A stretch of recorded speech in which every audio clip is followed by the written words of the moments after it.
Racist jokes. They can happen anywhere. School, work, Thanksgiving dinner. So if someone tells a racist joke, how do you handle it?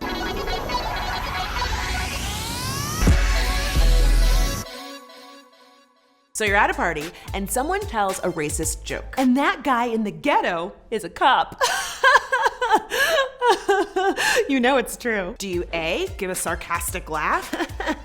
That's a good one. B, get mad and throw a chair? That was hilarious. Or C, Google, how do you respond to a racist joke? I'm gonna guess you went with C. Jokes come in all shapes, sizes, and in this case, colors. When it comes to racist humor, we're not just talking about being offended, we're talking about jokes being oppressive. So what's the difference? Offensive jokes hurt feelings or make people uncomfortable.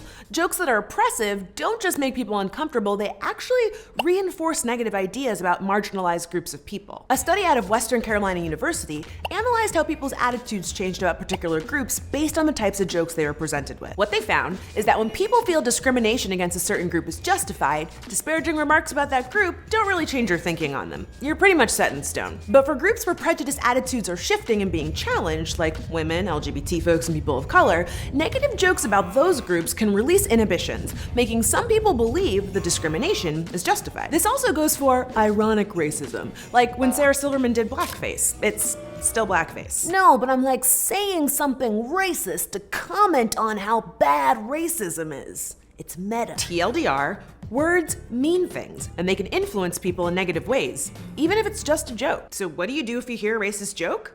Here's what's worked for me. First, I ask myself, can I talk about this now? Basically, you gotta pick your battles. Not every situation is suited for don't be a racist 101. No, Grandma, this ends now. But if I can talk about it in that moment, I usually try one of these. The sarcastic approach. You know what's really funny? Ironic racism, still racist. Go completely silent.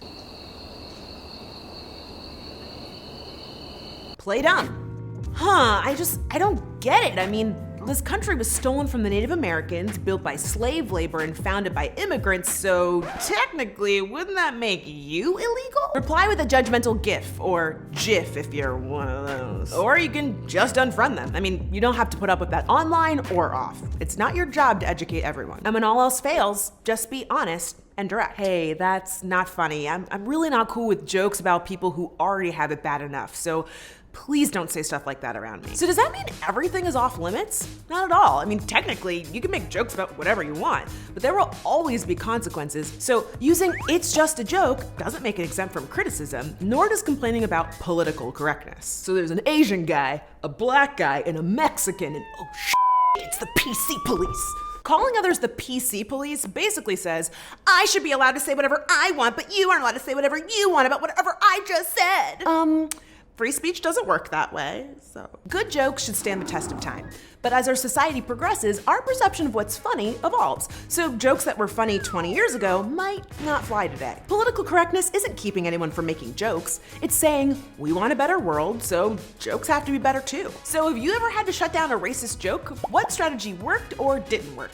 Tell me about it in the comments, and I will see you next week. In our last vlog, we asked, does race affect your dating life? Here are some of your comments. I think that's a pretty good strategy, Matthew. Personality is a great way to pick your dates. Denver Broncos 1818181818.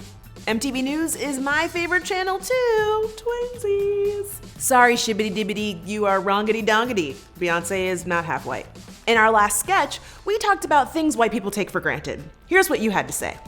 Oh, Fern, this comment makes my heart sing. Sorry I had to ruin Band-Aids for you, Valentina. Now you know how we feel. Yes, for this one woman. Thanks, Kid Fury, for bringing Coco L here, and all the Fury fans. You are strong in numbers. Ethan, I think you're using attack the wrong way. There have been no white people harmed on the set of Decoded, I promise.